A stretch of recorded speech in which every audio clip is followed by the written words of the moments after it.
আমি ভাইরাল হতে চাই না।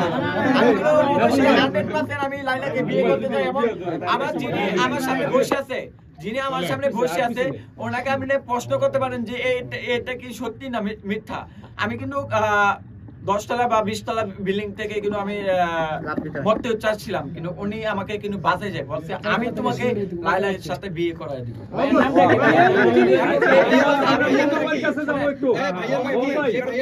ভাইয়ের নাম কি? মোহাম্মদ রহমান। আপনার নামটা কি ভাইয়া? আমার নাম ডিজে শাকিল। আমি আসলে কমপক্ষে আমি আচ্ছা, শাকিলটাকে ডিজে লাগানোর কারণ কি? সবাই আমাকে ডিজে করে জানে। তুমি যে শিল্পী, এটা তোমার প্রফেশন না?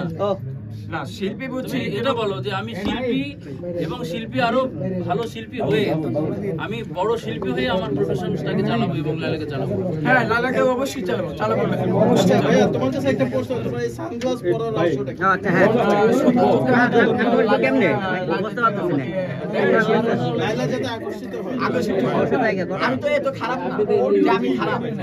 মোহাম্মদ কাছে জিগান, উনি তো কোনোদিন মিথ্যা তো আপনাদের সামনে বলে নাই, আজ পর্যন্ত বলবেও না। ওনাকে আপনি প্রশ্ন করতে পারেন যে আমি ওনাকে ধোঁকা দিচ্ছি না, উনি আমাকে ধোঁকা দিচ্ছে। তাহলে এই সানগ্লাস দেখে লাইলা পছন্দ করবে? সানগ্লাস না, মানে আমার চেহারা দেখে পছন্দ করতে পারে, এটা লাইলার উপর ডিপেন্ড করবে। যদি রিজেক্ট করে তুমি কি শেভ করে আইছো আজকে?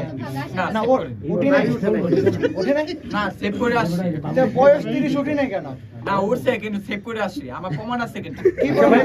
প্রমাণ যেখান থেকে আমি সেভ করছি, যেখান থেকে চুলকাছি ওইখানে কিন্তু আপনি এটা জিগাতে পারেন। এইখানে চুল উঠছে, মুখে চুল উঠছে, মুখে চুল উঠছে, মানে পুরানো সেভ করছি। কেউ লাইভ দিন না, তাহলে কিন্তু লাইভ দেন না আপনার তাহলে কিন্তু লাইভ দেন। ভাই বন্ধ করে দেন ভাই, আইলে করলেন পাবে।